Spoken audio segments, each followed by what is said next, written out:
saludamos a nuestra videoaudiencia por acompañarnos en este podcast Estudiantes de USACH Conversan con.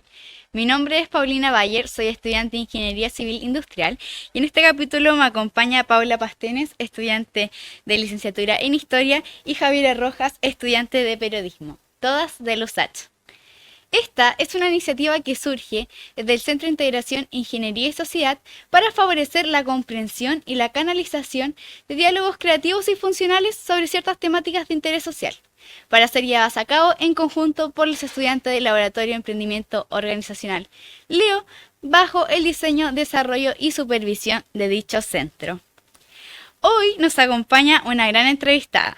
Es periodista, escritora, editora y una reconocida investigadora, la señora Mónica González, a quien agradecemos profundamente que haya aceptado conversar con nosotros. ¿Cómo está, señora Mónica?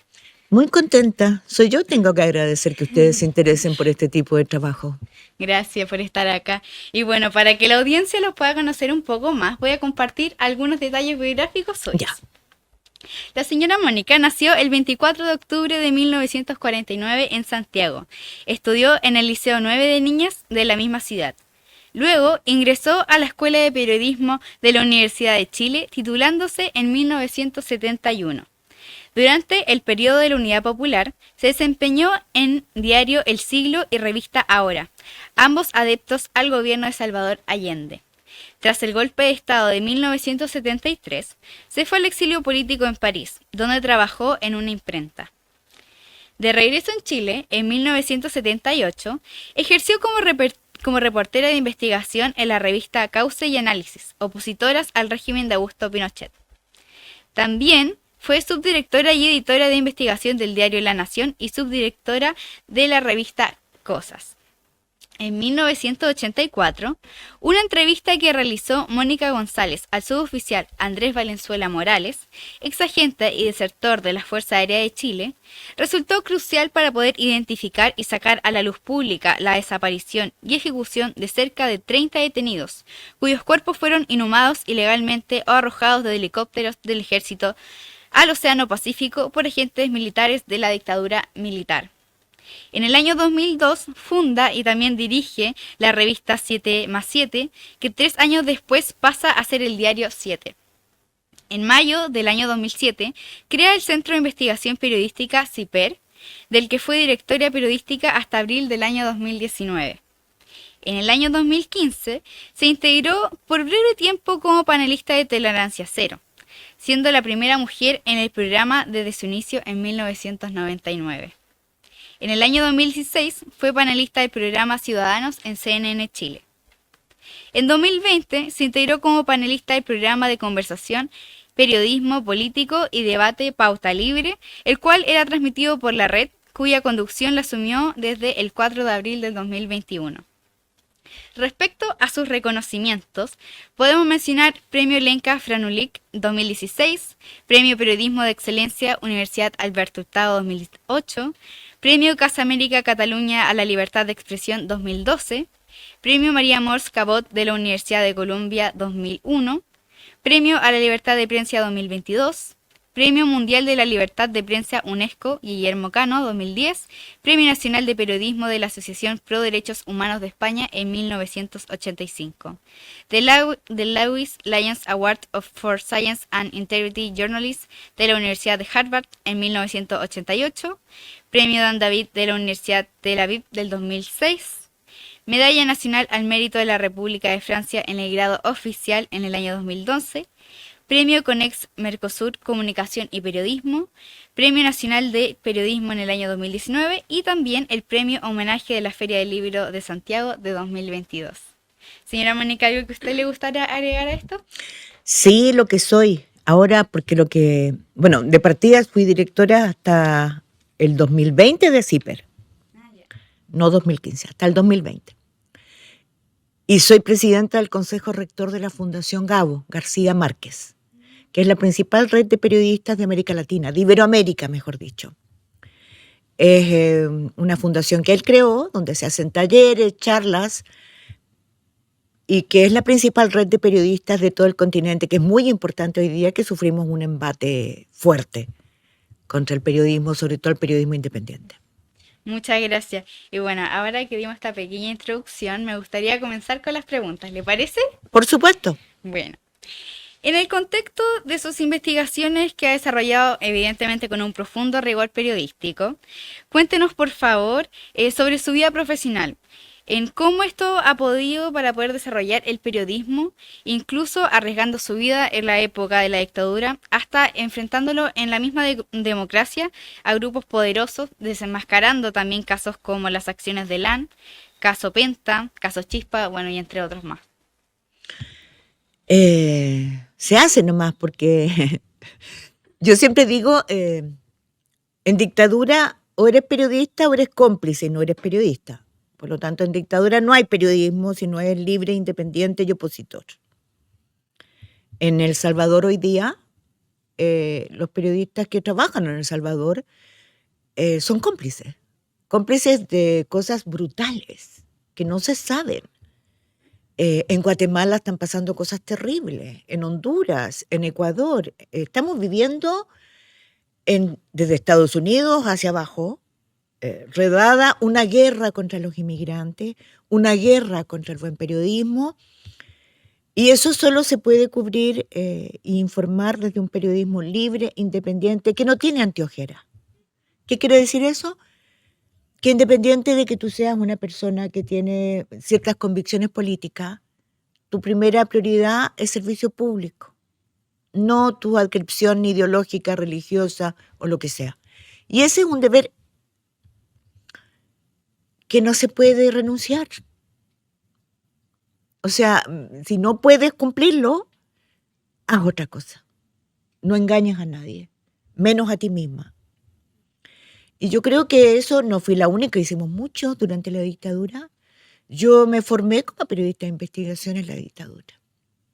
¿Por qué? Porque ilusamente pensábamos, y eso es algo que he reflexionado mucho el último tiempo, que para poder salvar vidas, que es lo más importante, el derecho a la vida es mucho más importante que todo, había que contar la verdad. Porque claro, nunca he estado con la lucha armada, ¿no? Aunque a veces pienso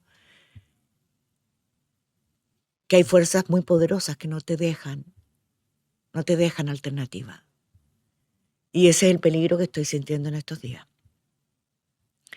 Yo nunca estuve por eso, y entonces contar la verdad era aproximar el regreso a la libertad, que en el horizonte se dibujara eso, para poder empezar a soñar, ¿no? Cuando tienes mucho miedo, cuando la dictadura se mete hasta en tu cama, no puedes soñar, no puedes criar a tus hijos bien, no puedes amar. Y yo creo que nosotros, mi profesión es profundamente humana, es un privilegio. Entonces yo me convertí en esa periodista que pensaba que la mejor arma era la verdad. Si ellos mentían, no hay desaparecidos, no se detiene a nadie, los desaparecidos se escaparon con otra. Era muy cruel, ¿no? No, nunca hemos pateado a nadie. Yo hoy día pensaba en Argentina acaban de recuperar al nieto 140, creo. Bueno, nosotros no, porque aquí a las mujeres embarazadas las pateaban durante semanas. Y la gente no lo sabe, porque hemos sido buenitos. No quisimos contar que nuestras mujeres embarazadas las violaban, las torturaban con electricidad y las mataban a patadas. No lo digo yo, lo dicen las investigaciones que hicieron jueces de derecha, como Montiglio, a quien nadie le ha rendido homenaje, por supuesto, y que hizo un trabajo maravilloso. Nosotros tenemos toda la culpa de lo que está pasando. Si hay gente que reivindica la muerte, el golpe de Estado, la corrupción que tenemos, que es la madre del cordero de la gran amenaza, el crimen organizado, es porque no hemos sido capaces de parar el atentado brutal de la corrupción y del crimen y no hemos contado lo que ocurrió. Yo siempre me acuerdo de Reinalda Pereira, una mujer que nunca quiso el mal a nadie. Su marido la buscó hasta que se murió hace poco y ella tenía 7 meses de embarazo. Los testimonios de los conscriptos cuentan cómo la patearon durante semanas. Eso se llama amar y tener el derecho a la vida, luchar por la vida del que está por nacer. No me cuenten pamplinas ya. No, a mí no me pueden mentir. Y sobre eso, señora Mónica, me encantaría saber, ¿usted consideraría entonces el periodismo como el quinto poder? Me da lo mismo si es quinto, tercero, séptimo, décimo o primero. Hay que ocupar el privilegio de informar y contar la verdad para que la gente tenga poder, para que la gente tome decisiones. Tan simple como la siguiente. Saber que por determinadas calles, que por determinados bancos, que con determinadas personas no puedes relacionarte. Son violentas, son tóxicas, son perversas. Si quiero cuidar a mis hijos, si quiero yo pasearme de la mano y soñar y amar, tengo que salirme de esos senderos y de esos caminos y de esas personas, evitarlas. Para eso es el periodismo. Eso es darle poder a la gente. No hay mayor poder que tomar decisiones informadas. Por lo tanto, hoy día el derecho a la libertad de expresión es baladí, es una farsa. No es verdad eso. Aquí cualquiera se para en la esquina y dice la brutalidad que quiere. Brutalidades bien brutales, ¿no? El verdadero poder es que la gente se informe veraz y oportunamente. Estaba precisamente hablando esta mañana con la persona que me trajo de lo que pasó en Texas estos días, que una inundación horrible, porque el cambio climático que el presidente Donald Trump lo niega, ¿no? Lo niega porque ese es como si retrocediéramos como 10 siglos, ¿no? La Tierra es plana. No, el clima cambió y es letal, es mortal. Y si no estamos alerta, aquí subió el río porque en pocas horas llovió lo que no había llovido en años. Y arrasó y mató a cientos. Entre ellas un campamento de 27 niñas. Y es porque no estaban las alertas, no estamos preparados para eso, porque negamos la existencia de la crisis climática, que significa hacer menos emisiones, consumir menos petróleo, pero las petroleras son transnacionales muy poderosas. No quieren dejar de ganar dinero, como los laboratorios farmacéuticos. ¿Qué sabemos nosotros de las vacunas del COVID? Todavía no sabemos. La letra chica de los laboratorios. Entre ellos un laboratorio, un experimento que se hizo en Israel, por el cual Israel recibió millones. Todavía no sabemos. Entonces, claro, uno dice, estamos en un momento muy complejo, en que tener la información oportuna, veraz, salva vidas. Esas 27 niñas se podrían haber salvado. En el corazón del imperio, ¿no? El estado más conservador de Estados Unidos. No eran inmigrantes, eran norteamericanas. Porque si son inmigrantes no importa, ¿no? Las dejan botadas en la calle, se llevan presas a sus padres. La cacería hoy día es brutal. Entonces, la información veraz, saber de verdad. Hoy día la predicción del tiempo no es para saber qué me pongo mañana. Es para saber si hay posibilidad o peligro en los próximos 10 días de rodados, de inundaciones, de cambios brutales, de marejadas, de lluvias en el desierto. Ustedes saben que en el norte una lluvia causa... Pero son pérdidas de vida. ¿A quién le importa? Como lo que estamos asistiendo en este minuto, ¿no? ¿Ustedes se dan cuenta que nos van a enjuiciar los hijos de ustedes, mis nietos? Porque estamos asistiendo a un genocidio en vivo y en directo en Gaza, en donde mueren niños y mujeres principalmente de hambre o por acercarse a los centros para pedir un tazón de comida, un tazón de agua. Los campos de concentración no los vimos en directo, los de los nazis. Pero igual nos han enjuiciado, porque hubo gente maravillosa que arriesgó la vida y sacó las fotos de esos campos. Se los llevó a la Iglesia Católica, al Papa de entonces, y no hicieron nada. Y los aliados tampoco apuraron la máquina. Entonces es muy fuerte lo que estamos viviendo. Si no nos remecemos, no pensemos que estamos lejos. Es más, estamos al ladito de la principal reserva de agua de la humanidad. El presidente Boric tuvo razón de ir a asentar soberanía.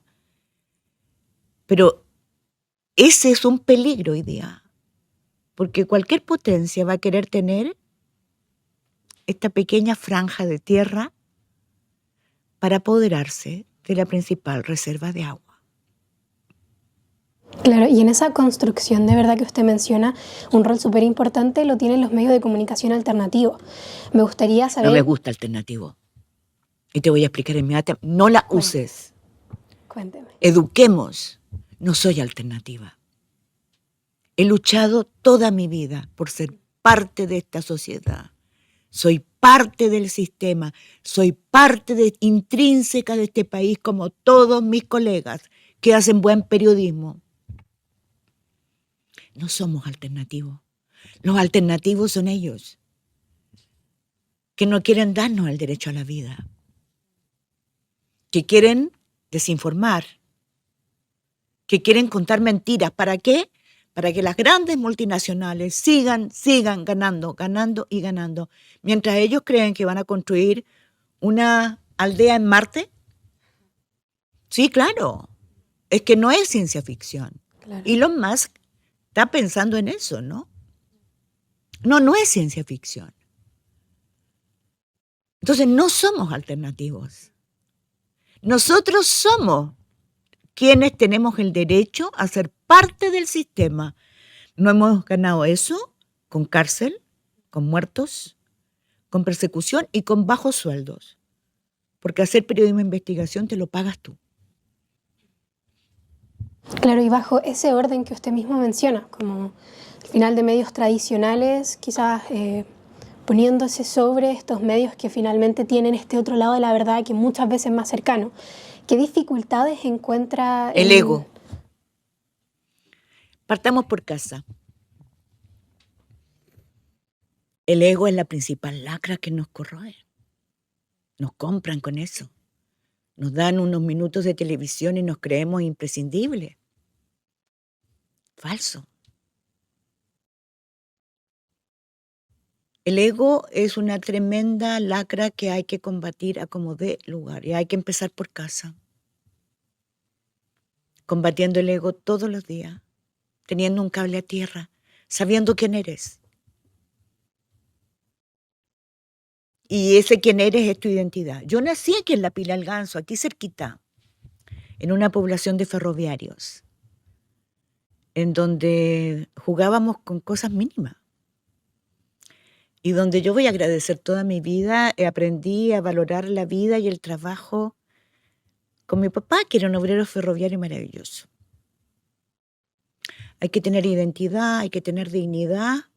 No hay que permitir que te despojen dinero uno ni de lo otro. Y hay que combatir ese ego. Y en base, por ejemplo, a esta lucha contra lo que es el ego, a partir también de lo que usted ha vivido, tanto dentro de la experiencia política y de su formación, ¿cómo ve usted este vínculo entre lo que es la memoria, la justicia y el rol del periodismo hoy día en Chile? Estamos en deuda. Sí, estamos en deuda porque ya no hicimos...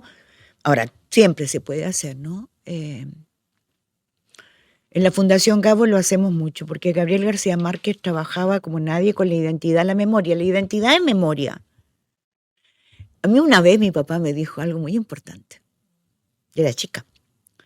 Me dijo, oiga, ¿usted cree que las 8 horas, las vacaciones pagadas, la educación pública, la salud pública, el que los niños esté prohibido que trabajen. ¿Llegó con una cigüeña? No, mija. Ese es un camino pavimentado de muertos.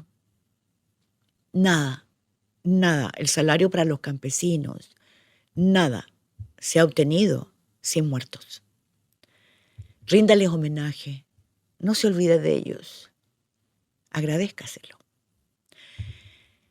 Y yo quedé impactada, pero nunca me he olvidado, porque es verdad. Y cuando yo era jovencita y tenía 14, 15, 16 años, yo iba a alfabetizar al campo. Y no era la Edad Media. Era Chile, el año 65, 66, 67, 68. Y no pagaban salario. Los campesinos no recibían salario. Tenían una cuadra para cultivar su huerta, la galleta diaria, el pan, un saco de cereales al año y 2 camiones con ropa y zapatos usados al año. Ropa y zapatos usados. Y por supuesto, el derecho a la pernada del patrón. Era el derecho a tener relaciones sexuales con tu hija, a ser el primero, con la hija del jornalero. Hay una película que causó mucho escándalo en Chile, que era en Chacal de Nahuel Toro, porque era una mentira. La mentira es que era verdad. Y yo lo viví porque yo iba a enseñarles a leer y a escribir a los campesinos. Y eran casas con piso de barro, con niños con el vientre inflado. Y vi a una niña una mañana en el estero lavándose las piernas. Ese era el Chile. Una ley de Eduardo Frei Montalva, el presidente, obligaba a pagar salario, pero no lo obedecían.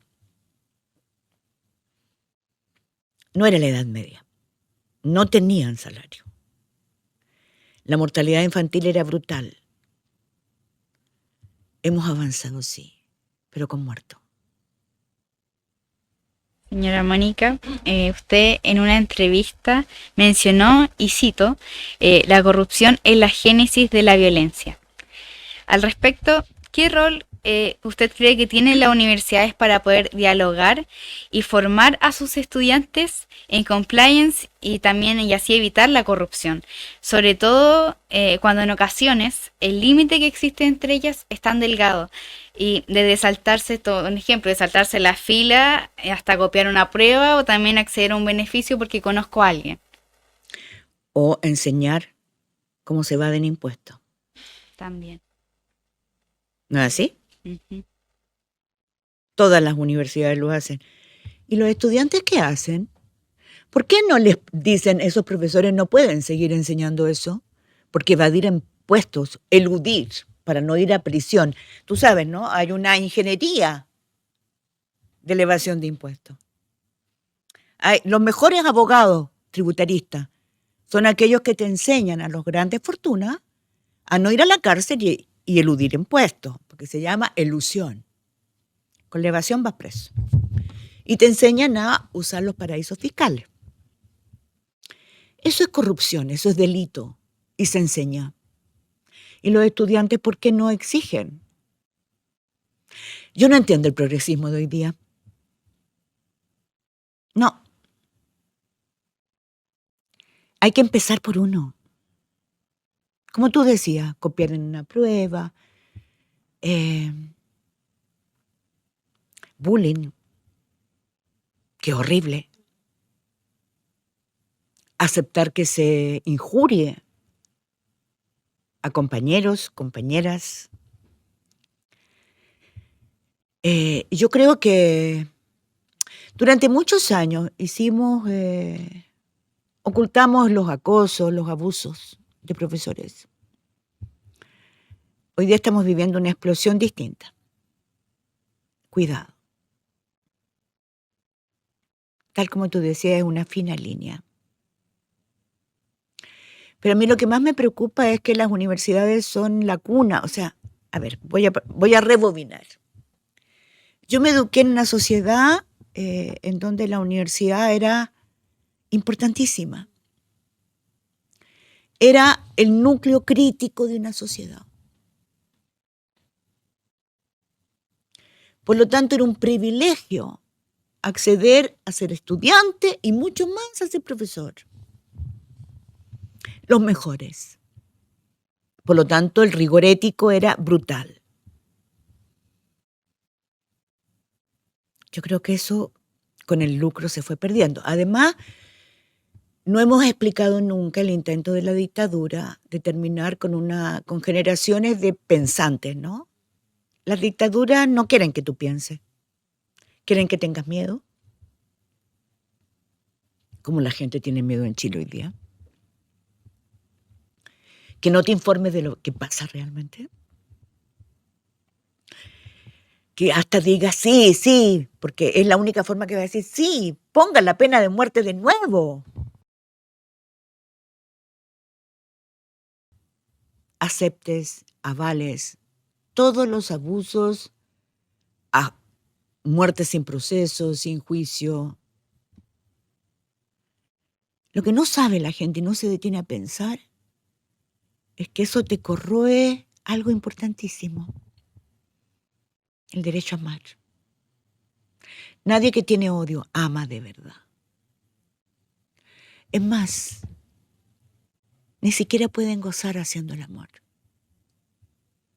Yo he entrevistado durante años a violadores, a criminales, porque la verdad no se hace con las puras víctimas. Y una de las cosas que más me ha impactado y me ha dado pena es cómo te van corroyendo el alma. Y nadie está advirtiendo eso. O sea, asistir a una masacre, a cómo matas a alguien indefenso, a una mujer que la viola entre varios, te corroe el alma, te deshumaniza. Como decía Andrés Valenzuela, ese maravilloso hombre, sin querer queriendo, me fui convirtiendo en un asesino.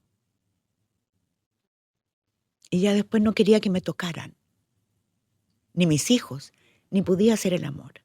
Entonces tenemos que recuperar las universidades porque hubo una política para que se lucrara. Cualquiera podía establecer un colegio y lo hicieron. Gente que estaba con prontuario policial, con robos, porque les interesaba tener subvenciones, ¿no? Y las pusieron al alero de las municipalidades, que son las instituciones que más roban en Chile. Las instituciones más corruptas en Chile son las municipalidades. Pero porque lo hemos permitido. No olvidemos eso. Y entonces, ¿de dónde sacas la plata? De la salud y de la educación. Entonces fue ese liceo donde yo estudié, el Liceo 9 de Niña, en que tenía profesoras con una convicción, en que había disciplina, en que te enseñaban valores, en que había una hija de un doctor, de un arquitecto, del dueño del negocio Emporio de la esquina, y una hija de obrero como yo, de un albañil. Y todas con las mismas capacidades y condiciones para salir adelante. Todas ayudándonos, sabiendo que formamos parte de un grupo que tenía un privilegio, porque había otros niños que tenían que trabajar para mantener a su familia. Eso se acabó. Entonces, aquellos niños hoy día que tiran molotov, que son ayudados por adultos, a mí me enseñaron, nunca se destruye un colegio, nunca se destruye una fábrica. El colegio no se destruye porque cuesta mucho construirlo, es plata de todos. La fábrica tampoco da trabajo. ¿Se dan cuenta que lo que nos falta es amor?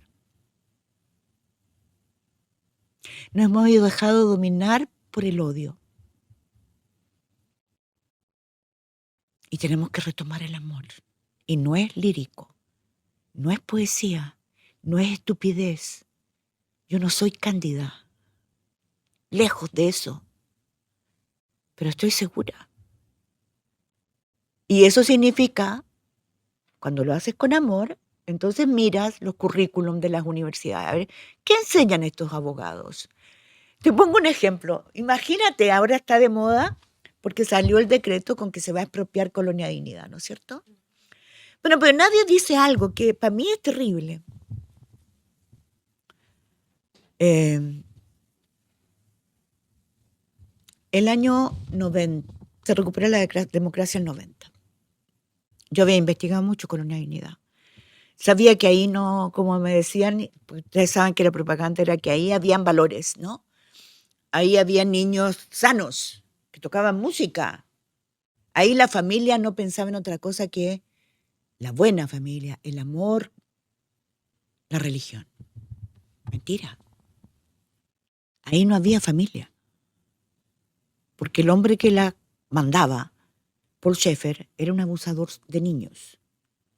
Entonces no permitía familias. No había ni una familia, papá, mamá, niñitos.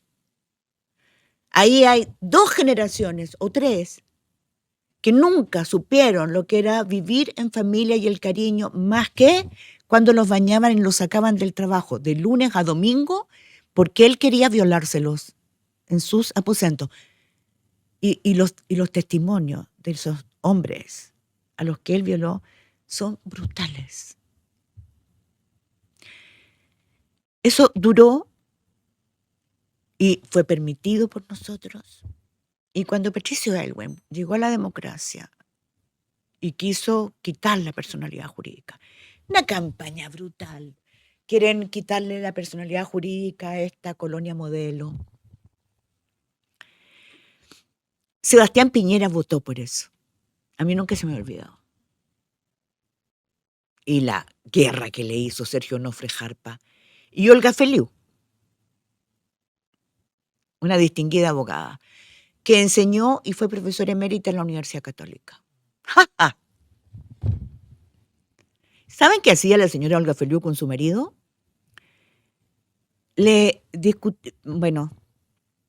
Pagaba por obtener la adopción de niños que después violaba Paul Schaeffer. Porque les quitaba mujeres.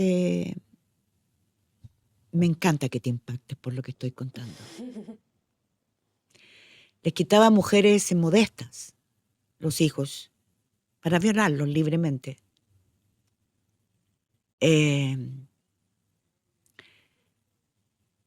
Si se hubiera quitado la personalidad jurídica, habría habido más de 40 niños salvados de las garras de Schaeffer.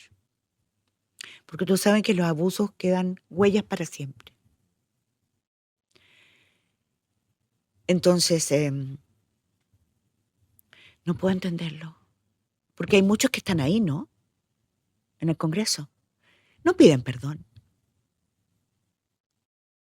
Como no piden perdón por haber recibido coimas de la ley de pesca. Están ahí los correos, están todas las demostraciones. O sea, no estamos contando que parece. No. Aquí se han pagado coimas desde las ISAPRES, desde las AFP, desde las pesqueras. El royalty minero salió de un computador de SQM, Sokimich. O sea, yo podría hablarles un día entero de lo que ha sido la corrupción en este país. Eso es lo que hay que dar vuelta. ¿Saben cómo? Haciendo que el Poder Judicial funcione, porque ahora entendemos, después de lo de Hermosilla y los audios de Hermosilla, el poder que tenía ese abogado a través del Ministerio del Interior y de Justicia, de hacer nombramientos de jueces, de ministros de la Suprema. ¿Por qué no había justicia en Chile? ¿Por qué había impunidad? Durante la dictadura, no hubo, o sea, hubo más de 7.000 recursos de amparo, no se aceptaron. Y yo iba a entrevistar a los ministros. Entonces decía, usted dijo el tal fecha, bla, bla, bla, que fulano de tal no estaba detenido, y que fulano y fulano y fulano. Pero sí estaban detenidos, mire, hasta que uno me dijo, ¿hasta cuándo, señora? Sí, hice todo eso. Me equivoqué. porque me convencieron de que eran ellos o nosotros. Si el Poder Judicial hubiera hecho una sola intervención,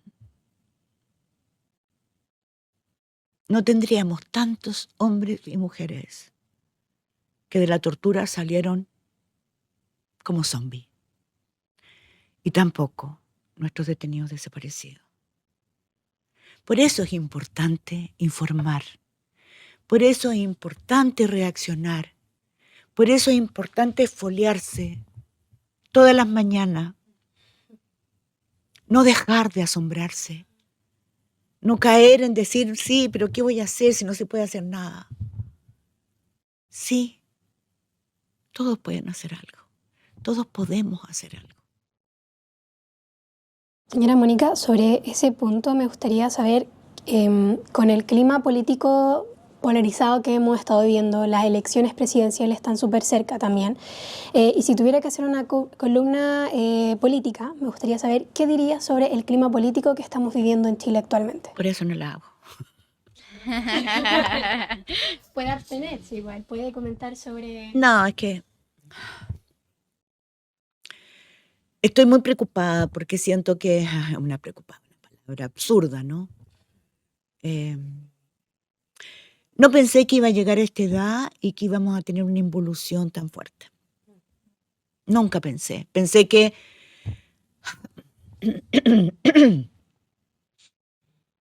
cuando les hablaba de estas alfabetizaciones, con todos esos compañeros y compañeras con los que yo canté, amé, sobre todo cantar, qué manera de cantar, qué manera de ser alegre, qué manera de darle sentido a la vida, ¿no? Qué manera de levantarse temprano y ducharse con agua fría y decir, ya, voy, un día más, vamos. Nunca empuñaron un arma y los mataron. Y uno dice, y todo eso, todas esas vidas cegadas, ¿para qué? Para que hoy día venga gente a decir, sí, volvería a hacer el golpe de Estado, volvería a matar, volvería a torturar, le voy a rendir homenaje a Krasnov Marchenko. Es que si supieran lo que ha hecho, yo sí sé. Y lo sé en carne propia. Entonces es duro. Y hoy día, no solamente en Chile, estamos en una emergencia. Desde que el 20 de enero asumió Donald Trump la presidencia de Estados Unidos, nos declararon la guerra. Y digo nos porque le declaró la guerra a los de América Latina, a los latinos, somos los nuevos judíos. Pero los inmigrantes en Europa también, ¿no? Ustedes se han detenido a pensar cuántos no tienen tumba porque sus barcazas se dan vuelta en el mar o los dan vuelta y no llegan a tierra. Hombres, mujeres, niños que huyen de guerras, del hambre. O cuando pienso en el tapón de Darién, que es la única franja, ¿no?, para llegar a Estados Unidos, que es una selva chica, brutal. Cuando están las entrevistas a personas que pasaron y se encuentran con cadáveres de chiquititos, mujeres, hombres.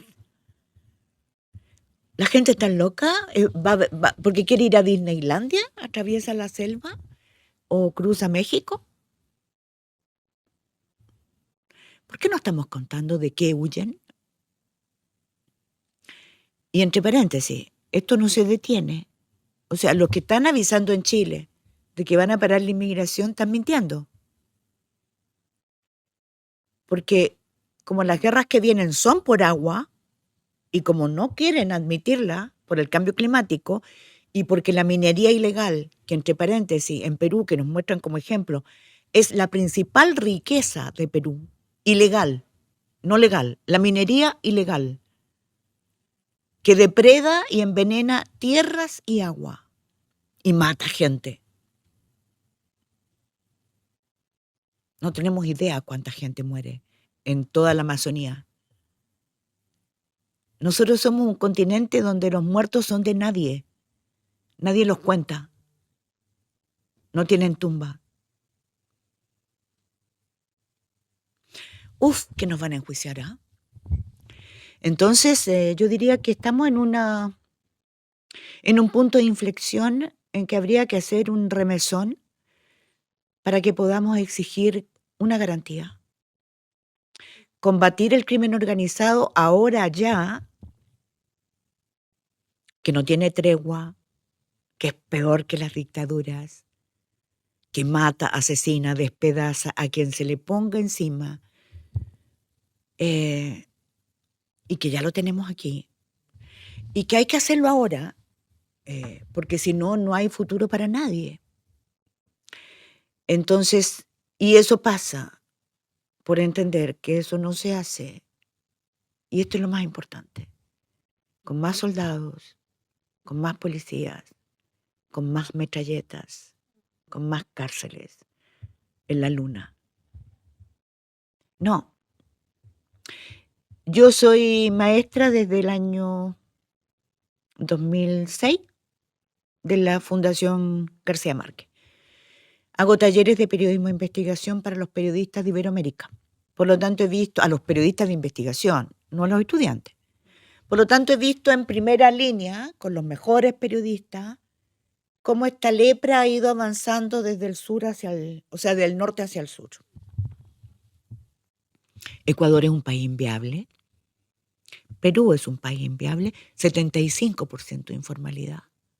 Minería ilegal, la principal riqueza. El crimen organizado se tiene tomado de los principales puertos. Los dos carteles más importantes de México sacaron sus tentáculos hacia el sur. El crimen organizado cambió. Sus estructuras hoy día son sofisticadísimas, porque además tiene alianzas con la minería, con las empresas de energía, con las empresas del agua. Transnacionales y crimen organizado son una sola cosa. Eso es lo que enfrentamos. Tráfico de personas, tráfico de armas, tráfico de agua, tráfico de madera en la Araucanía. No son mapuches. Son bandas de crimen organizado que trafican madera, un commodity muy caro. ¿Por qué nos mienten? Yo que reporteo, me basta situarme en la carretera y tú ves pasar los camiones con la madera y sabes cuál es un camión legal y cuál un ilegal. Si yo lo veo, los policías lo ven, ¿por qué no los detienen? Porque hay pago, hay corrupción. Entonces, acabamos de ver Fuerza Armada, Ejército y Carabinero en un mes, todos vinculados al crimen organizado. ¿Hasta cuándo miramos al techo? La única forma que tenemos es combatir la corrupción a como dé lugar. En el Poder Judicial hacer una barrida. No es la única, Vivanco. Y entre paréntesis, tendría que ir a la cárcel, ¿no? Porque Nicolás Sepúlveda está demostrando, el periodista, que le pagaron para hacer que Codelco pagara 1.000 y tantos millones de pesos, o sea, en un solo juicio, a una empresa bielorrusa. Plata de nosotros. Si yo empiezo a juntar eso con las platas de la corrupción en la municipalidad de Vitacura, de Maipú, con las platas de Democracia Viva en Antofagasta, de Procultura, con las de la minería. Yo lo hice, ¿no? Yo hago en Iberoamérica un Excel donde voy colocando las platas de Odebrecht, todos los grandes casos. No tendríamos las tasas de pobreza que tenemos. Entonces, pero la solución, hay que cambiar el switch. Hay que cambiarlo. El foco tiene que ser la escuela. Pero una escuela totalmente distinta.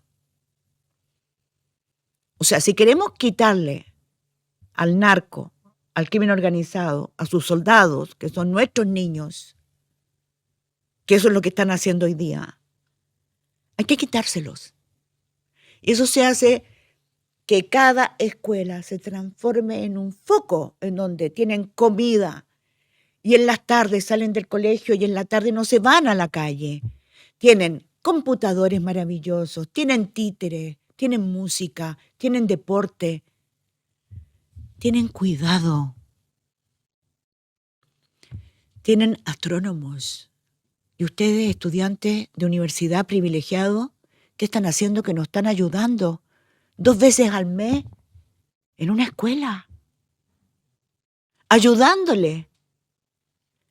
Saben, no vamos a salir de esto. Necesitamos a nuestros actores, a nuestros estudiantes, a nuestros profesores, a nuestros periodistas, enseñándoles a comunicar, a hacer podcast. Claro, a que cuenten sus historias. ¿O ustedes creen que esas mujeres que trabajan con 2 turnos haciendo aseo, cuando llegan y ven al niño que tiene zapatillas nuevas, preguntan de dónde las sacó? Ni siquiera tienen tiempo para pensar en hacerles cariñitos. Sus manos están partidas. Ni siquiera tienen derecho a hacer el amor.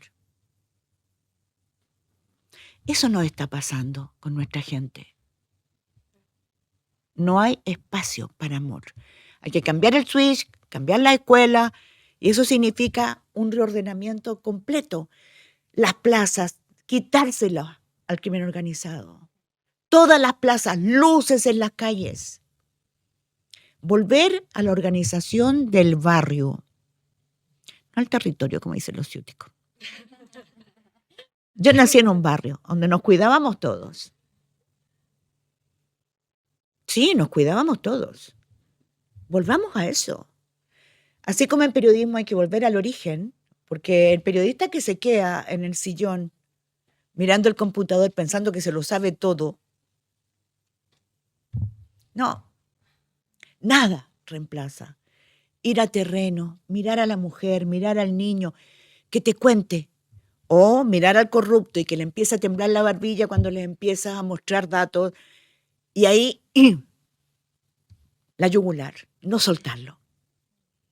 Nada cambia eso. Volver al origen. Volver, dejar a un lado esto. Mirarse, tocarse, quererse. Mirar tus ojos para saber qué te pasó anoche, por qué estás con carita triste. Cuidarse. ¿Se dan cuenta que es falta de amor?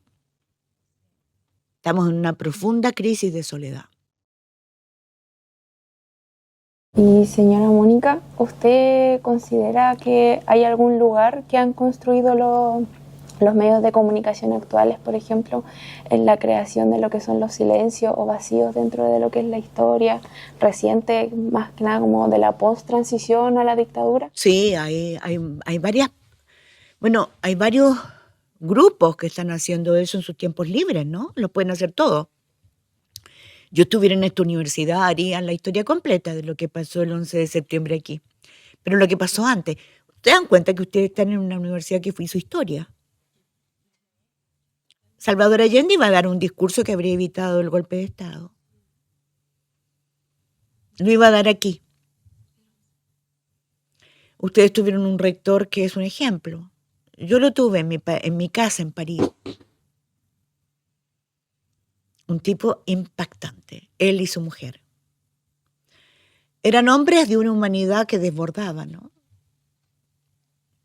A mí me impresiona su actitud cuando llegan los militares a ocupar la Universidad Técnica. Bueno, yo creo que hay muchos colectivos que han comenzado a recuperar la memoria.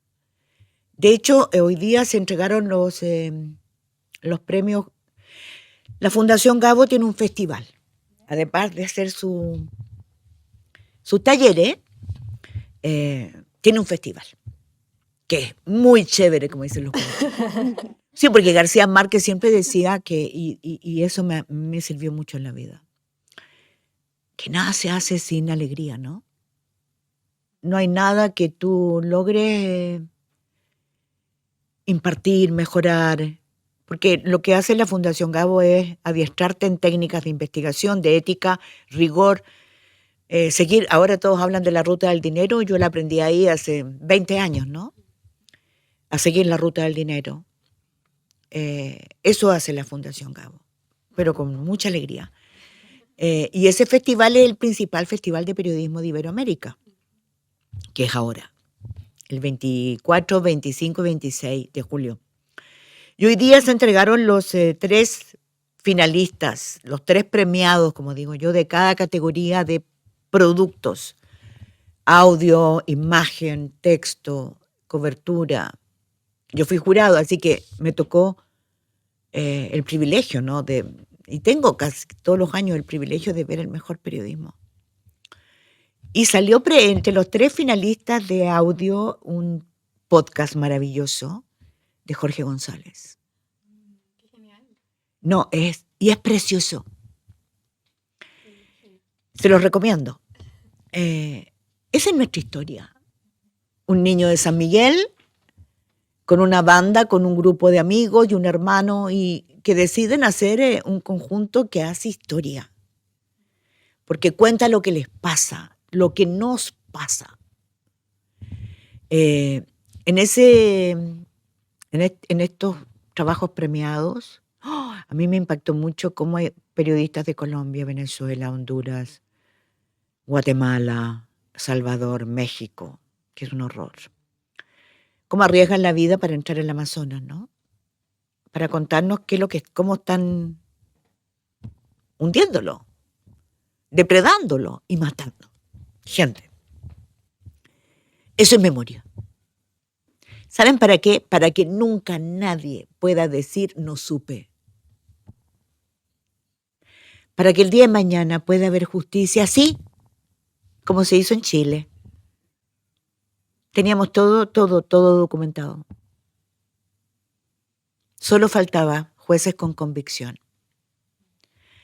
Eso en Chile se está haciendo para atrás y para ahora. Hay que documentar hacia atrás y hoy día nuestra historia, nuestra identidad, para 2 cosas: para estar orgullosos, pero también para que no haya impunidad, para que la justicia actúe y quienes matan, depredan, roban, paguen. Para eso se hace, y hay grupos independientes que lo están haciendo. Y todos lo pueden hacer, en cada lugar. En Quinchamalí, las mujeres que hacen esa maravillosa greda negra, que yo las admiro, ellas han construido su historia que se está acabando. Y lo que nos falta ya vendrá. Yo, por ejemplo, pienso en esos hombres y mujeres mapuche que he entrevistado. La historia de ese despojo es brutal. De esa masacre es brutal. Y no la hemos contado. No es la historia de los españoles. Es la historia nuestra. Y también lo que está pasando en las poblaciones hoy día. ¿Por qué no tienen derecho a un árbol? Solo basura, droga, destrucción.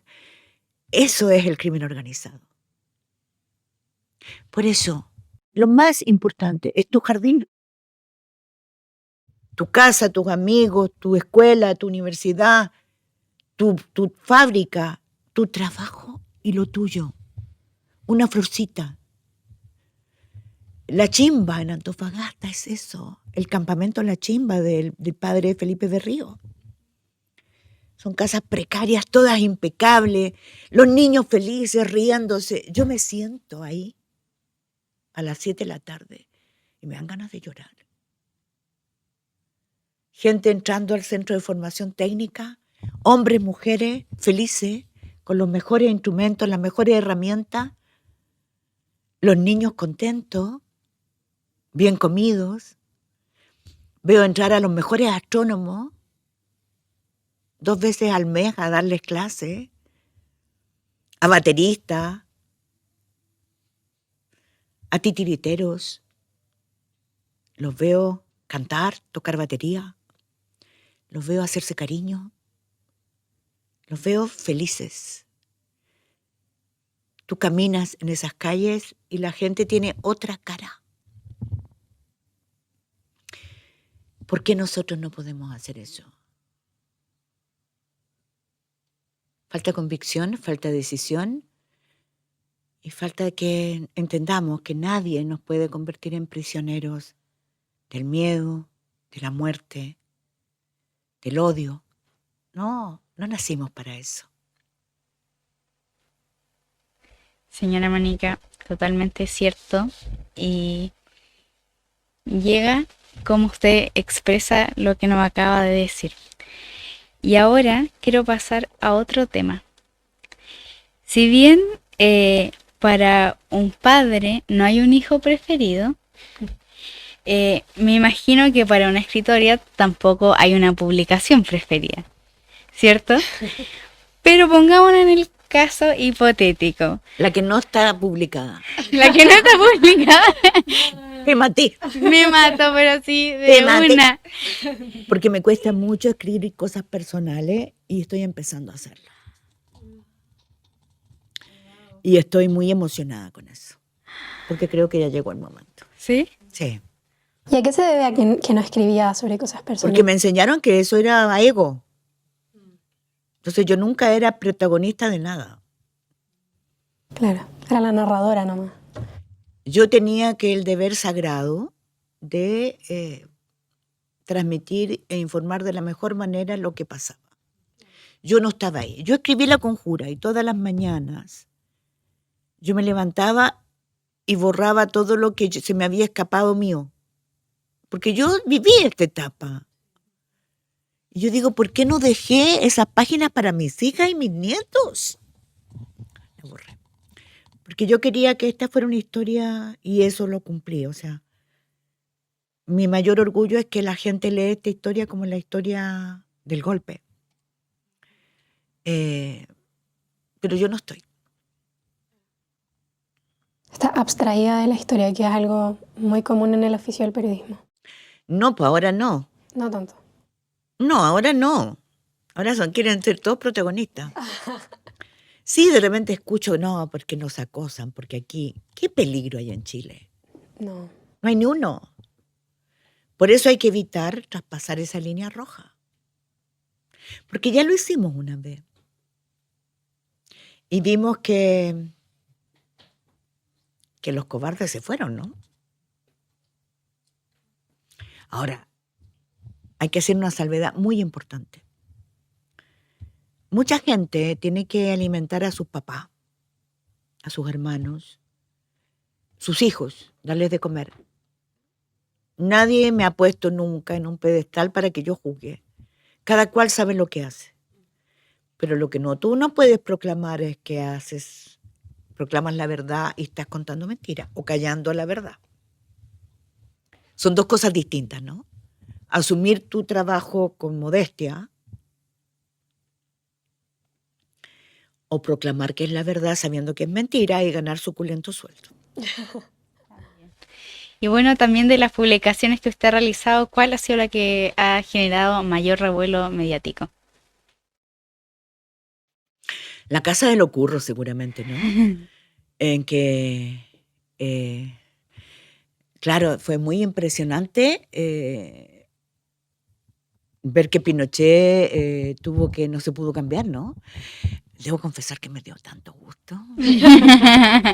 Porque tenía todas las cajas listas para cambiarse a su búnker y no se pudo cambiar.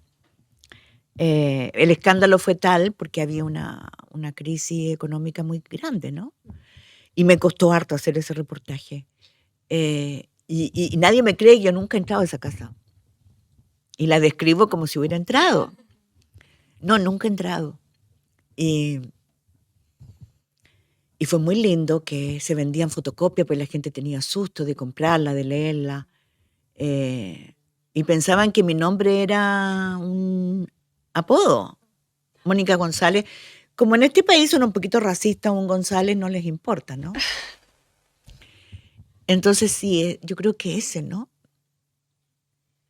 Gracias, y la verdad es que brutal. O sea, imagínese si ni siquiera haya entrado y la gente cree que puede generar, o sea, lo que usted genera. Pero es que eso, los trabajadores me contaron, Ujú. entonces era muy bonito, ¿no? su trabajo. Era muy Ujú. bonito. La gente vencía el miedo, yo me tomaba la micro con ellos, yo andaba en micro en ese tiempo, ¿no? Ujú.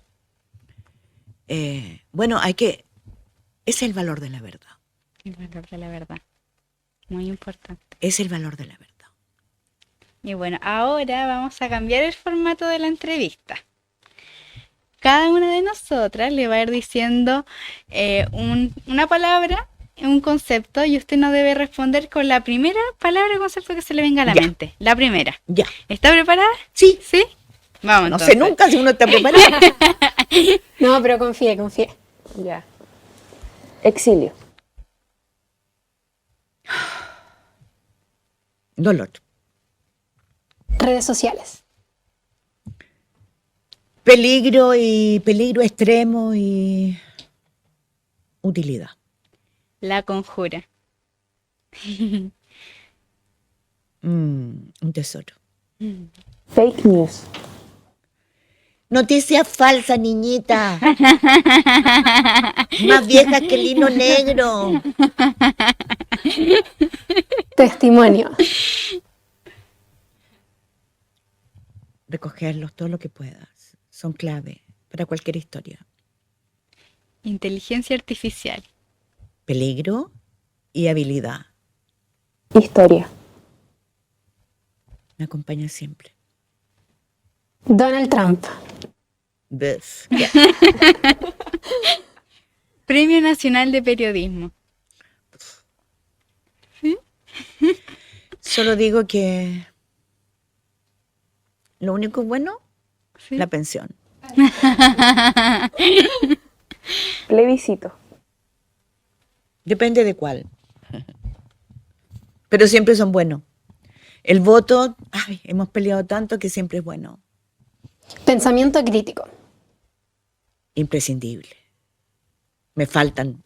La principal, la universidad. Corrupción. La lacra mayor. Ahí está. Medios de comunicación. En peligro brutal hoy día. Los verdaderos, los reales, los éticos, los con la verdad. Los quieren extinguir, asfixiar o matar. Ley Mordaza. No pasará. Sociedad informada. Imprescindible. Mónica González. No sé muy bien quién es. El seudónimo. Y por último, esta entrevista. Muy bonita. ¿Le gustó? Sí, me encantó. Bueno, y señora Mónica, para ir terminando este capítulo, me gustaría pedirle que nos pueda compartir ahora sí bien, más extenso, qué le pareció esta experiencia y también para que pueda dejar invitadas a las personas a que puedan ver este podcast. A mí me gustó, no pensé que iba a ser tan bueno, porque creo que hoy día, si yo estoy alegando por el pensamiento crítico y por la falta de información y por la degradación que estamos viviendo del buen periodismo, que ustedes se interesaran por mí, me pareció que sí, que tenía que buscar el tiempo y hacerlo. Sí, hay que venir, hay que hacer esto, hay que darle espacio a los jóvenes que tienen ambición de crecer, de saber, de aportar, de encontrarle sentido a la vida, ¿no? Porque eso es, más allá del canturreo, de la farra sobre todo, o de ganar dinero. Esto es lo que tenemos que volver a encontrarnos en estos pequeños, grandes, medianos, en todos los espacios que se pueda.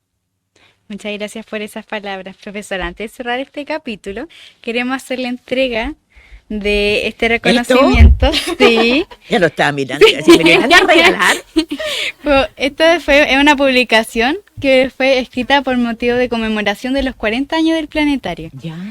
Así que eso, ¿Y esperamos no que viene eso con era. esto? Sí, también puedes sacar uno de esos. ¿No puedo sacar? Sí, unos sachines. Ay, qué bonito. Sí, la mascota. Me encantó. Se lo voy a mostrar. Recogí un gato hace una semana ¿Ya? que estaba abandonado en una casa abandonada, que era chiquitito y que miolaba y que nunca interactuaba con humanos. Y llevo una semana intentando domesticarlo.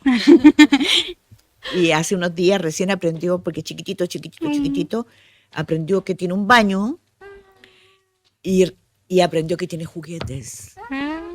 Así que voy a mostrárselo. Le va a encantar, está demasiado linda Luce Chip. Sí, ¿no es cierto? Y bueno, muchas gracias a todos. Los invito a ver este podcast y a seguir nuestras cuentas en YouTube y en redes sociales. Hasta pronto.